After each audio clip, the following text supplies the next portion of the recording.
Vamos ver aqui agora um outro problema, né? Nós vamos atacar aqui um problema clássico da computação, que é pesquisa. Pesquisa é o que vocês fazem no Google. Você está procurando, você tem uma fonte de dados, você quer procurar onde se encontra uma certa informação no meio daquela fonte de dados lá. O caso da Google é uma coisa muito complexa, certo? Você põe uns strings lá naquele janelinha, lá naquela caixinha de texto do Google, e ele sai procurando nas cópias de todas ou de boa parte dos sites do mundo que eles têm armazenados lá, ele sai procurando e vê aonde que se encontra aqui, tá bom? Bom, aqui nós vamos trabalhar com pesquisas mais simples. Nós vamos pegar uma tabela, um vetor, certo? E saber se um certo número está presente naquele vetor ou não. O Scilab, na prática, certo? Mais uma vez, assim como a soma, como fatorial, como mínimo, máximo, etc., o Scilab já oferece funções que são muito boas para isso.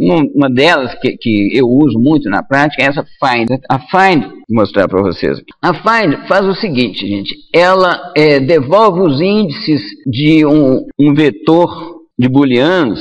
Ó, B é isso daqui. Se eu desse find de B, ele vai devolver um vetor de inteiros com as posições onde B é true. Tá? Uma definição muito simples. Agora vamos fazer o seguinte. A igual a rand. Bom, se eu pegar assim, A maior do que 0,5, tá bom? São esses aqui, tá certo? São só os três últimos que tem o valor true. Então, o que significa que se eu fizesse, ó, find A maior do que 0,5, eu vou obter 3, 4, 5. Tá bom? Ou seja, isso daqui me dá esse vetor e a função find me dá os índices das posições aqui aonde o vetor tem um valor true. Tá bom? Então, na prática, vocês podem usar o find aí, porque é muito melhor que qualquer coisa que a gente venha a desenvolver aqui. Tá bom? Mas pesquisa é uma parte muito interessante da computação, tem diversas soluções, certo? A especificação é muito simples, tá bom? Ou seja, dado uma tabela, encontrar os elementos que são iguais a uma chave dada. A gente chama de chave o elemento que a gente está procurando. Tá bom? Então, por isso que ele é bom. A especificação é simples e existem diversas soluções, muito engenhosas, algumas delas. Então, nós vamos ver aqui duas, que eu preciso perceber a utilidade disso daqui. Tá bom? Faça um programa que faz o seguinte: ele lê um primeiro arquivo, gente, que tem número de inscrição e nomes de alunos. Tá bom? Depois, o professor vai lançar as notas. Daí ele põe o número de inscrição e a nota. O que o programa tem que fazer, gente? Ele tem que pesquisar nessa tabela de inscrições e nomes, pesquisar, achar uma linha que tenha o mesmo número de inscrição e registrar a nota, tá bom, gente? Ou seja, então pesquisa é muito útil. Essa aplicaçãozinha aqui, tá bom? Vocês vão encontrar muito disso aí na vida de vocês. Nós vamos ver aqui como que aqui também seria um formato do arquivo de entrada, tá bom? E aqui o formato do arquivo de saída. Tá? Então, tá vendo aqui? Ó. Aqui, inscrição, nome, tá bom? Aqui, inscrição, nome e nota. É um problema prático que você encontra muito aí na vida real. Nós vamos ver aqui o que é a pesquisa sequencial. Pesquisa sequencial, gente, ela é muito simples. Certo?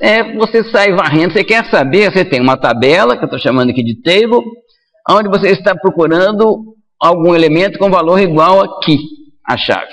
E eu quero saber os índices, quais são as posições na tabela onde eu tenho valores iguais à chave. O que eu faço, gente? Bom, N é o tamanho da tabela. Eu faço P vai guardar os índices das posições na tabela que são iguais à chave.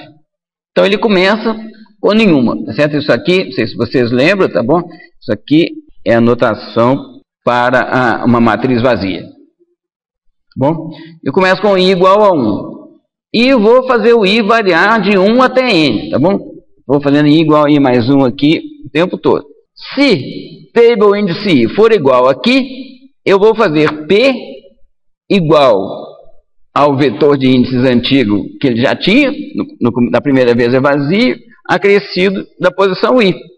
Tá bom? Porque a posição I tem uma entrada igual à chave que eu estou procurando. Então, ao término desse loop aqui, P vai conter todas as posições da tabela, vai conter os índices das posições, de todas as posições da tabela que tem o valor igual à chave. O invariante do loop aqui é esse aqui. P contém os índices dos elementos que foram iguais à chave situados à esquerda de I. I começa com 1. À esquerda de I, portanto, não tem nenhum elemento. Então ele é trivialmente válido aqui. Depois aqui, cada vez que ele encontrar um ponto na tabela que seja igual à chave, nós vamos acrescentar I à coleção P, ao vetor P. Então, com isso, a gente mantém isso aqui invariante. Quando você sai aqui do loop, P contém todos, pode até ser que não seja nenhum, mas todos os que forem iguais à chave. Aqui, ó, é uma outra versão, certo? Que é uma pesquisa na qual eu vou me satisfazer com o índice da primeira ocorrência da chave. Para isso, isso aqui é muito parecido com o outro, só a diferença está aqui no uso dessa variável lógica achou, que eu inicializo com o valor falso. E essa variável achou faz parte do controle do loop aqui. Esse loop só continua a rodar enquanto não achou for verdadeiro, ou seja, enquanto achou for falso. E aqui dentro do loop, quando eu encontro um elemento da tabela igual à chave, eu faço achou igual a true, o que vai interromper o loop. Então, dessa forma aqui, você vai pesquisando. Você tem um array, você começa do primeiro, vai para o segundo, terceiro, vai comparando, até encontrar o primeiro que é igual à chave. Então, gente, aqui está a função SecSearch, que eu vou rodar no Scilab. Então, aqui eu criei uma tabela, entre aspas, tá certo? Um vetor com 10.000 valores randômicos, tá bom? Agora aqui, eu vou pegar uma chave que está aqui no meio da tabela. Também vou fazer aqui igual a índice 1000. Tá bom? Então, essa aqui, eu estou escolhendo aqui uma chave que eu tenho certeza que está na tabela e eu já sei qual é a resposta. Ele está na posição 1000. Então, se eu faço aqui agora SecSearch de key, A, ele achou corretamente aqui a minha função. A posição no qual se encontrava aquela chave ali. Qual que é a complexidade da pesquisa sequencial?